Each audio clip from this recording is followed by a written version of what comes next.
दोस्तों, RRB group D आज का शिफ्ट काफ़ी इंटरेस्टिंग रहा और हम बात कर रहे हैं अभी जो जिस क्वेश्चन की हम बात करेंगे वो था थर्ड शिफ्ट।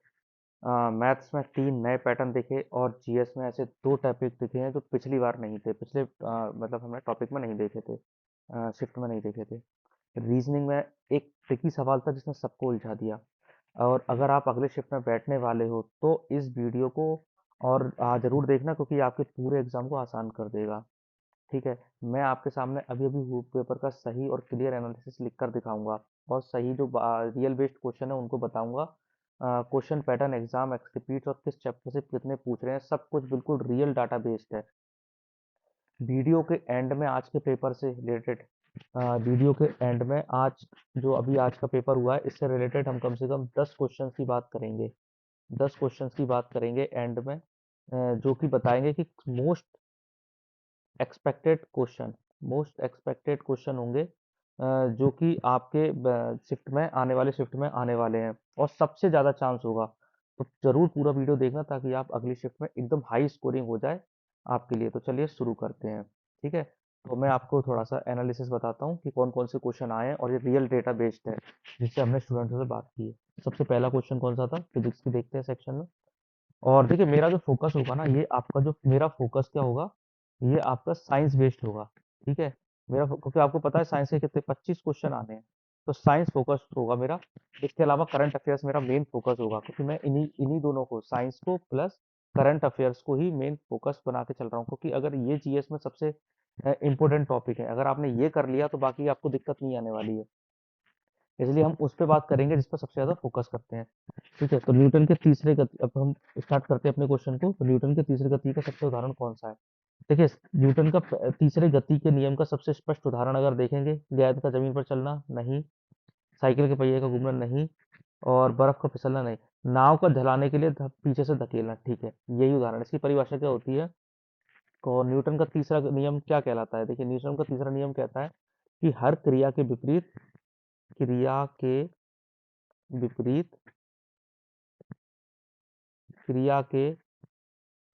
विपरीत प्रतिक्रिया।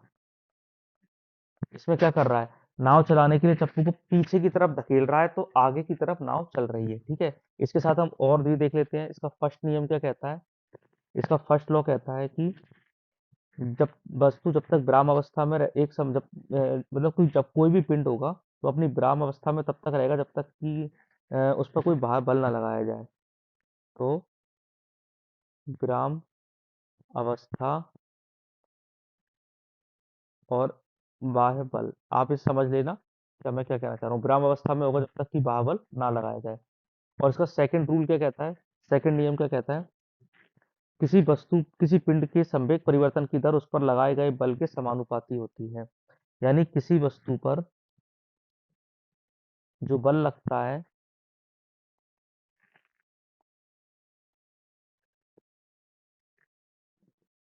नहीं किसी मतलब इसका मतलब है कि किसी वस्तु के संवेग में, यानी उसकी गति में जो परिवर्तन आता है, वह उस पर लगाए गए बल के समानुपाती होती है। ठीक है। ये फर्स्ट नियम है, ये सेकंड नियम है। इसका सबसे अच्छा उदाहरण है जब खिलाड़ी जो कैच पकड़ता है, तो वो सेकंड नियम का सबसे अच्छा उदाहरण है। और हमें क्वेश्चन में तीसरे नियम की बात की थी, क्रिया के विपरीत प्रतिक्रिया, तो नाव चलाने के लिए पानी को पीछे खींचना धकेलना। अब हम दूसरी देखते हैं। यदि किसी वस्तु का 20 वोल्ट विभवांतर हो और 4 कूलाम हो तो क्रिया का कार्य क्या होगा? तो इसका देखिए सूत्र होता है वर्क बराबर वोल्ट इंटू कूलाम। तो वोल्ट कितना है? 20, और कूलाम कितना है? 4, तो कितना आएगा? 80 जूल। तो इसका राइट आंसर क्या हो जाएगा? 80। तीसरा देखते हैं, गुरुत्वाकर्षण स्थिति ऊर्जा का सही सूत्र क्या है? देखिए, गुरुत्वाकर्षण स्थिति ऊर्जा यानी ग्रेविटेशनल गुरुत्वाकर्षण की स्थिति ऊर्जा यानी पोटेंशियल एनर्जी का, एम जी एच। यानी एम का मतलब हो गया मास, जी का मतलब हो गया ग्रेविटी, और एच का मतलब हो गया हाइट। ठीक है। तो इसका सही ऑप्शन हो जाएगा डी। एक कार विश्राम से शुरू होकर 3 मीटर प्रति सेकंड की दर से 5 सेकंड तक त्वरित करती है तो उसका अंतिम वेग क्या होगा? देखिए, अंतिम वेग पूछा है तो वेग पूछा है इसका अंतिम, तो सबसे पहले हमें एक्सीलेटर कितना दिया है, ये कितना दिया है 3 मीटर सेकंड, और टाइम कितना दिया है 5 सेकंड, और विश्राम से शुरू हो रही है यानी कि 0 से शुरू हो रही है, प्लस ए टी, 0 0 प्लस ए का मान कितना है 3, गुणा टाइम कितना है 15, हाँ सॉरी टाइम कितना है, टाइम है आपका 5, ठीक है।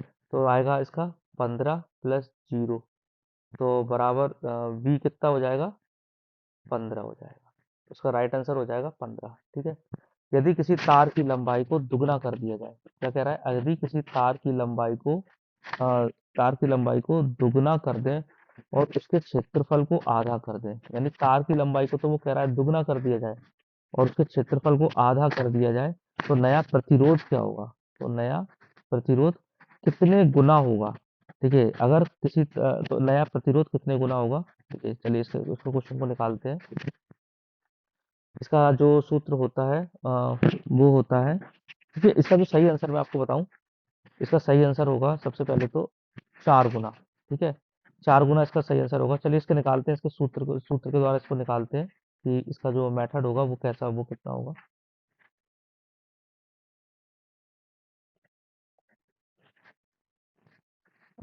इसका जो,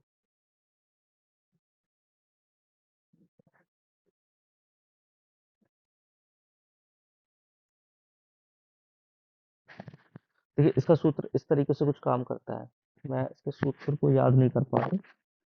इसका सूत्र होगा आपका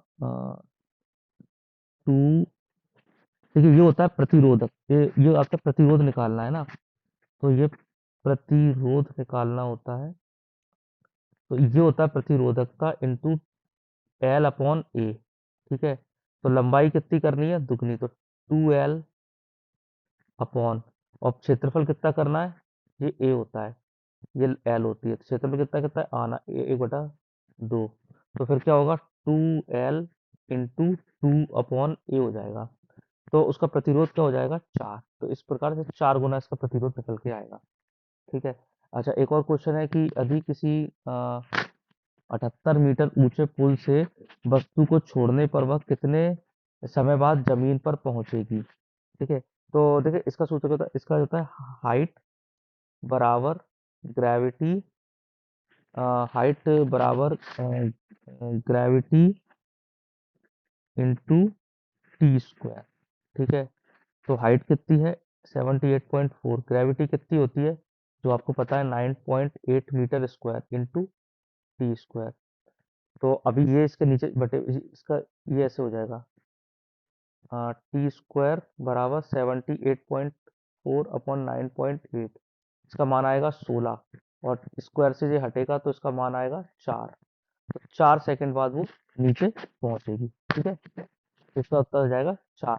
देखिए आप देख रहे हैं इस प्रकार के जो क्वेश्चन आ रहे हैं किस तरीके से, मतलब उसका जो मेन मोटिव है, ठीक है, इसका जो मेन जो वो है, वो न्यूमेरिकल्स क्वेश्चन में है, वो न्यूमेरिकल्स क्वेश्चन को काफी हद तक दे रहा है और न्यूमेरिकल्स क्वेश्चन पे बात कर रहे हैं, यानी कि आपको फिजिक्स का न्यूमेरिकल्स पे काफी फोकस करना है, न्यूमेरिकल पे काफी फोकस करना है फिजिक्स के, सबसे ज्यादा बेस्ड इसी पे क्वेश्चन है। और अच्छा एक बात और बता दूं कि स्टूडेंट जो होता है ना उसका यही वाला पार्ट सबसे वीक होता है, यही वाला पार्ट सबसे वीक होता है। अगर आपको पता है कि आपने ये इसको देने के बाद आपने देख लिया कि न्यूमेरिकल ज्यादा से ज्यादा आ रहा है, तो आप क्या करेंगे, आप न्यूमेरिकल पर सबसे ज्यादा फोकस करेंगे, ठीक है।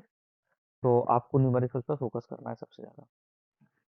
अच्छा एक और देखते हैं, गति वोल्टेज और प्रतिरोध के बीच संबंध स्थापित करने वाला नियम कौन सा है। देखिए ये सारे नियम तो इसके गैसों से संबंधित है, गैस से संबंधित है, ठीक है। कौन सा नियम है, ओम का नियम, तो ओम का नियम राइट आंसर हो जाएगा।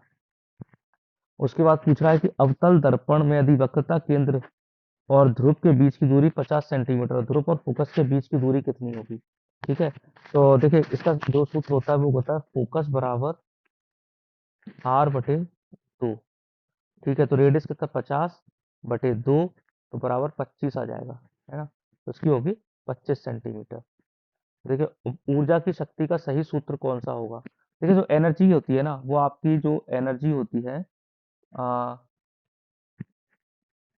एनर्जी जो होती है वो आपका, जितनी आपकी शक्ति होती है यानी कि पावर होती है, और उस अब वो कितने समय तक टाइम टाइम के गुणा में होती है, यानी कि जो पूरी एनर्जी होती है वो शक्ति पावर और कितने टाइम तक किया गया तो उसके बराबर काम करती है। तो इसका सही सूत्र हो जाएगा शक्ति गुणा समय। अच्छा, एक और है कि चंद्रमा पर किसी वस्तु का वजन पृथ्वी की तुलना में कम क्यों होता है। देखिए, चंद्रमा पर जब जाते हैं हम, तो चंद्रमा पर क्या होता है ना कि ग्रेविटेशनल फोर्स कम हो जाता है। यानी चंद्रमा पर ग्रेविटी जो होती है वो पृथ्वी की तुलना में 1/6 होती है। यानी कि अगर जो जिस पर अर्थ पर जिसका वजन 100 किलो है, तो मून पर कितना हो जाएगा उसका वजन? 100/6 हो जाएगा। ठीक है, तो इस तरीके से वो होती है, मतलब उसका वजन मून पे कितना हो जाएगा? 60 किलो हो जाएगा। ठीक है, तो जितना भी होता है उसका 1/6 वो होती है। तो इसका क्या सही आंसर क्या होगा? क्योंकि चंद्रमा पर गुरुत्व बल कम है। ठीक है, कोशिका झिल्ली की वह विशेषता कौन सी है जिसे सबसे अंदर पदार्थ प्रवेश नहीं करता? देखिए, कोशिका झिल्ली क्या होती है ना, कोशिका, देखिए इसका सही आंसर होगा चयनात्मक रूप से पारगम्य, क्योंकि कोशिका झिल्ली क्या करती है, सभी चीजों को अंदर नहीं आने देती। ये क्या करती है, कोशिका झिल्ली क्या करती है, केवल O2, CO2, पोषक पदार्थ और जल, इनको ही अंदर आने देती है। सभी को इनको इनको अंदर आने देती है, बाकी हर किसी चीज को अंदर नहीं आने देती। तो ये क्या होता है, चयनात्मक रूप से पारगम्य होती है, यानी कि चयन करती है कि किसका गमन होना है किसका नहीं होना। ठीक है, एटीपी संश्लेषण मुख्य रूप से किस कोशिकांग में होता है? देखिए, एटीपी जो होता है ना, एटीपी एटीपी को जो बोलते हैं हम, वो संश्लेषण किसको देखिए, जब माइटोकॉन्ड्रिया में होता है, क्योंकि एटीपी को कोशिका का एनर्जी करेंसी बोलते हैं। कोशिका की मुद्रा कहते हैं। क्या कहते हैं? कोशिका की मुद्रा कहते हैं। ठीक है, इसको कहते हैं कोशिका की मुद्रा। और इसका संश्लेषण होता है एटीपी का माइटोकॉन्ड्रिया, तो माइटोकॉन्ड्रिया को कहते हैं कोशिका का पावर हाउस।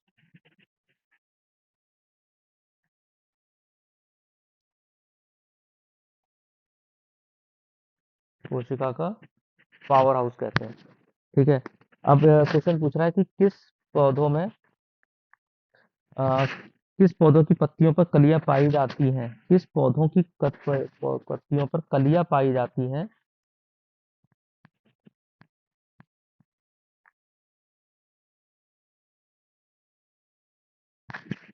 और जो नए पौधे उत्पन्न करती हैं? देखिए, इसका जो इसका राइट आंसर होगा वो होगा ब्रायोफिलम। ठीक है, ब्रायोफिलम जो होता है उसके पौधों पर नई पत्तियां पाई जाती हैं।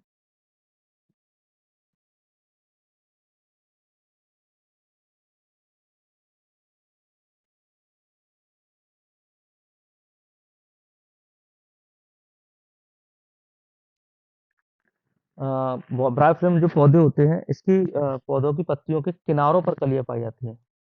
इसके किनारों पर कलियां पाई जाती हैं। ठीक है, और ये जो कलियां होती हैं वो मतलब कि बढ़ती हैं और छोटे छोटे पौधों में बदल जाती है। वास्तविक जनन का उदाहरण है ये जो है वो वानस्पतिक जनन का, वैसे वानस्पतिक जनन का उदाहरण है। और अन्य पौधों की पत्तियों पे नहीं पाई जाती, तो इसका सही आंसर हो जाएगा बायोलम। देखिए, एक कोशीय जीव जब दो समान हिस्सों में विभाजित होता है तो यह कौन सा जनन होता है? देखिए, एक कोशीय जीव जब दो कोशियों में विभाजन होता है तो ये द्विविभाजन होता है। और ये जो होता है वो एक प्रकार से देखा जाए तो ये एक प्रकार का अलैंगिक जनन भी किसको कहते हैं? क्या कहते हैं इसको? अलैंगिक जनन। तो यह द्विविभाजन के कारण होता है। पेड़ों की जड़ों को उखाड़ने पर सबसे पहले कौन सी प्रक्रिया बाधित होती है? देखिए, पेड़ों की, देखिए ये पेड़ है और यहाँ से अगर इसकी पूरी कुछ जड़ों को उखाड़ लिया जाएगा तो सबसे पहले क्या होता है, न्यूट्रिशन जो होता है, ठीक है, जो न्यूट्रिशन होता है वही पेड़ों तक नहीं पहुंच पाएगा, क्योंकि यहीं पर सारे पोषक तत्व होते हैं, सारे पोषक तत्व यहीं होते हैं। तो ये पोषक तत्व होते हैं, अगर यहाँ से पेड़ों की जड़ों को उखाड़ दिया जाए तो जो ऊपर तक क्या हो पाएगा, ट्रांसफर नहीं कर पाएंगे। इसीलिए उखाड़ने पर कौन सी फ्लोएम द्वारा भोजन का परिवहन, ये सबसे ज्यादा बाधित होता है। ठीक है, अगर इसको उखाड़ दिया जाता है तो भोजन का जो आपका परिवहन होता है वही बाधित हो जाता है। अब देखते हैं काला अजहर रोग। काला अजहर रोग किस प्रकार के परजीवी में होता है? देखिए काला अजहर जो होता है वो प्रोटोजोआ के कारण होता है। ठीक है, प्रोटोजोआ जो एक परजीवी होता है उसका नाम होता है ल्यूकोमेंशिया। मतलब इसका नहीं, ल्यूकोमेंशिया नहीं, इसका नाम होता है लेशमेनिया। मैं इसकी स्पेलिंग लिख देता हूँ। इसका नाम क्या होता है?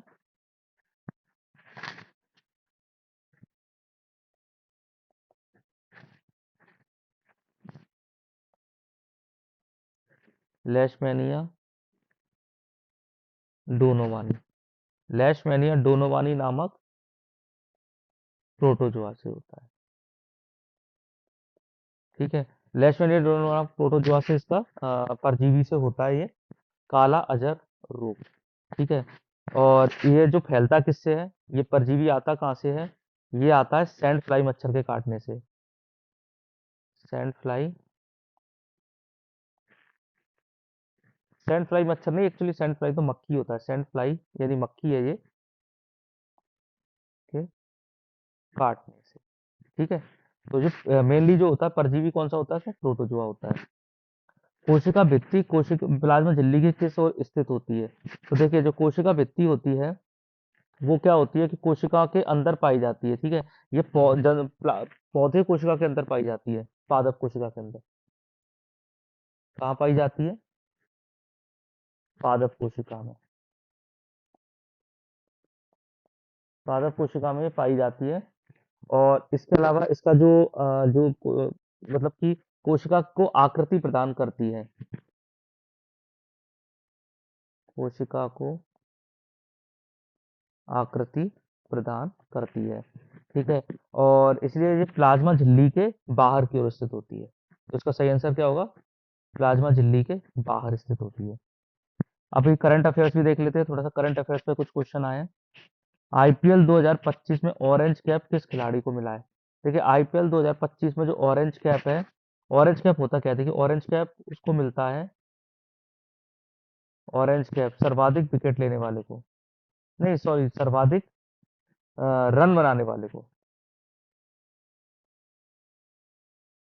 रन बनाने वाले को मिला है। और ये मिला है साई सुदर्शन को। इन्होंने लगभग 759 के आसपास जो है वो रन बनाए थे। और ये जिस किस टीम से संबंधित थे उसका नाम था गुजरात टाइटंस।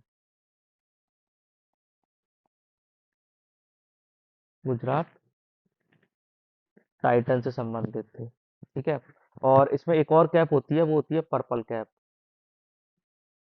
ठीक है, पर्पल कैप होती है, ये होती है सर्वाधिक विकेट लेने वाले को।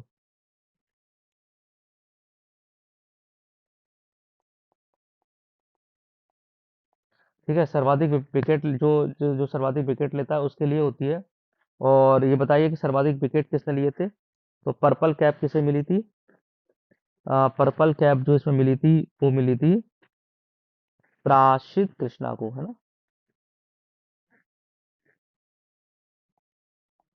प्राशित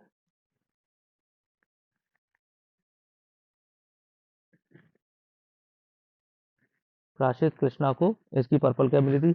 ये भी गुजरात टाइटन से संबंधित थे, उन्होंने 25 विकेट लिए थे 15 मैच में। 25 विकेट, ये भी गुजरात टाइटन से ही संबंधित थे। ठीक है, और आईपीएल के बारे में थोड़ी सी और अगर इंफॉर्मेशन दे ली जाए तो इसे कब हुआ था? ये बीसीसीआई ने कराया था। और इसका जो प्रायोजक था वो टाटा, उसका जो प्रायोजक था वो कौन था? टाटा समूह था। प्रायोजक टाटा था, बीसीसीआई ने तो देख रेख में बीसीसीआई ने कराया था, प्रायोजक टाटा था। और 10 टीम थी जिन्हें 74 मैच खेले थे। ठीक है, 10 टीमों ने 74 मैच खेले थे। और इसका फाइनल मैच का हुआ था? ठीक है, इसका फाइनल जो मैच हुआ था वो हुआ था गुजरात में, नरेंद्र मोदी स्टेडियम में।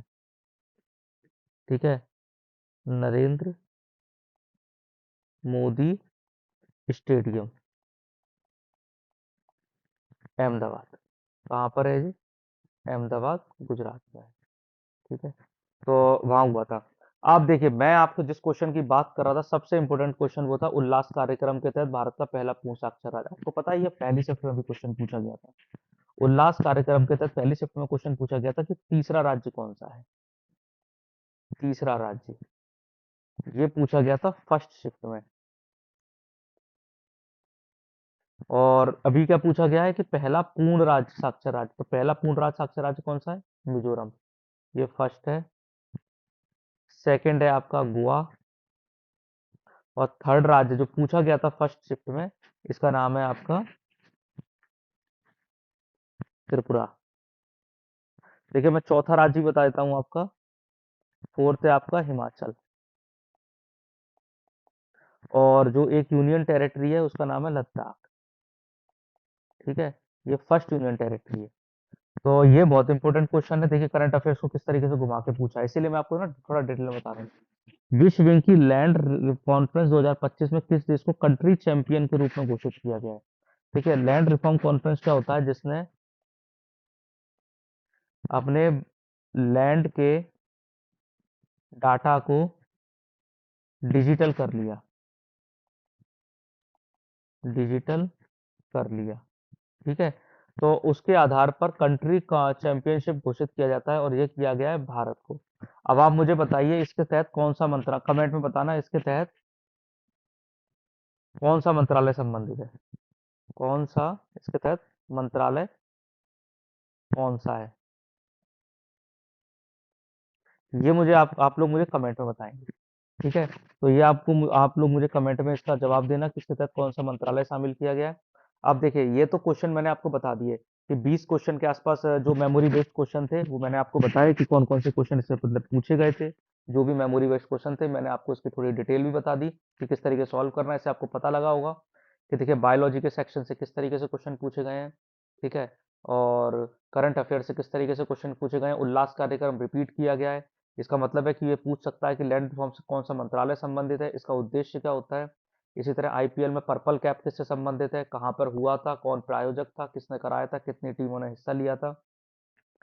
अब जो मैंने आपको बताया था कि मैं 10 मोस्ट इंपोर्टेंट क्वेश्चन जो बताने वाला हूँ वो कौन कौन से हो सकते हैं। देखिए मेरे हिसाब से जो मोस्ट इंपोर्टेंट क्वेश्चन हो सकते हैं वो सबसे पहले तो ये हो सकता है कि न्यूटन की जो गति का नियम पूछा गया है, इसने स्पष्ट उदाहरण देके बताइए। अब वो पूछ सकता है फर्स्ट और सेकंड का उदाहरण देके पूछ सकता है। ठीक है, इसके अलावा मेरे साथ मेरे लिए जो एक मोस्ट इंपोर्टेंट क्वेश्चन हो सकता है वो हो सकता है कि बॉयल नियम, चार्ल्स नियम और एवोगाड्रो नियम इससे संबंधित गैसों के नियम से संबंधित है। तो कौन सा गैस के आयतन, कौन सा गैस के दाब से संबंधित है, इससे संबंधित वो नियम पूछ सकता है। और इसके अलावा जो कुछ टॉपिक इसमें अभी नहीं आए हैं उन टॉपिकों से क्वेश्चन पूछेगा। और इसके अलावा करंट अफेयर से वो क्वेश्चन घुमा के पूछेगा, जो भी करंट के मुद्दे चल रहे हैं उनसे वो क्वेश्चन पूछ सकता है।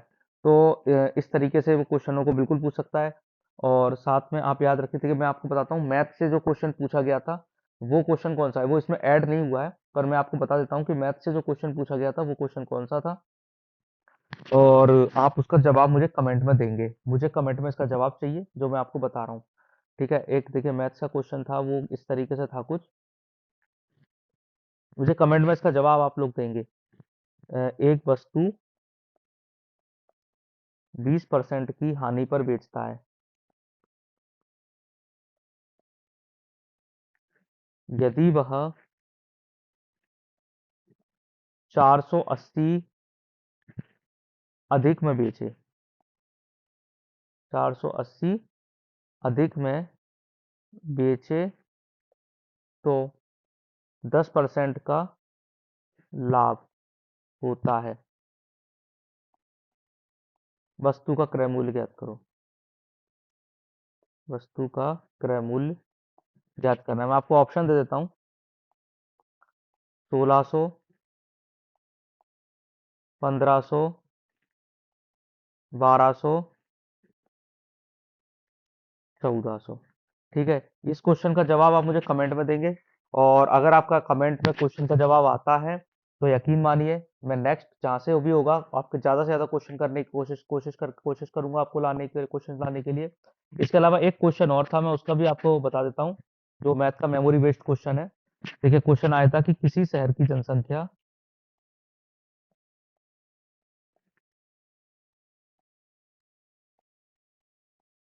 प्रत्येक वर्ष 8% बढ़ती है। यदि वर्तमान जनसंख्या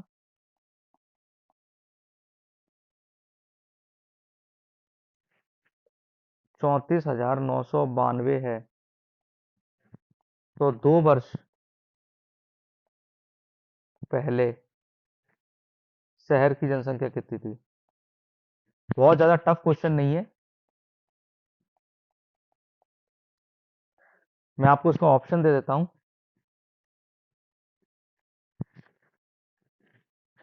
option A 30,000, option B 28,000, option C, option D 29,980। ठीक है, आप मुझे ये दो क्वेश्चन जो है वो मुझे बताएंगे, एक ये क्वेश्चन और एक ये क्वेश्चन और एक ये क्वेश्चन।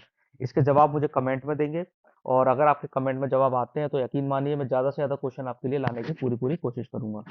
ठीक है, और इसी की तरह अभी हमने जितने एनालिसिस किया है, यकीन मानिए साइंस बेस्ड एनालिसिस है, ताकि आपको साइंस पे आप फोकस हो सके। आपको पता है 25 क्वेश्चन साइंस के आने हैं और कम से कम 7-8 क्वेश्चन करंट के आने हैं, इसलिए मेरा फोकस साइंस और करंट है। अगर आपने ये कर लिया, यकीन मानिए जीएस में आपको कोई प्रॉब्लम नहीं होने वाली है। ठीक है, तो मैं ज़्यादा से ज़्यादा साइंस के क्वेश्चन लेके आऊंगा, और इसके अलावा कि हम एक काम करेंगे कि थोड़ा सा जब आगे सीरीज को बढ़ाएंगे तो मैं किसी दिन सारे पॉलिटी के इकट्ठे क्वेश्चन उठा लाऊंगा, सारी सीरीज से जितने भी मैं इकट्ठे करूंगा, जो भी हमारे मेमोरी बेस्ड क्वेश्चन होंगे छात्रों से बात करके, तो मैं सारे आपके पॉलिटी के क्वेश्चन ले आऊंगा, हिस्ट्री के ले आऊंगा।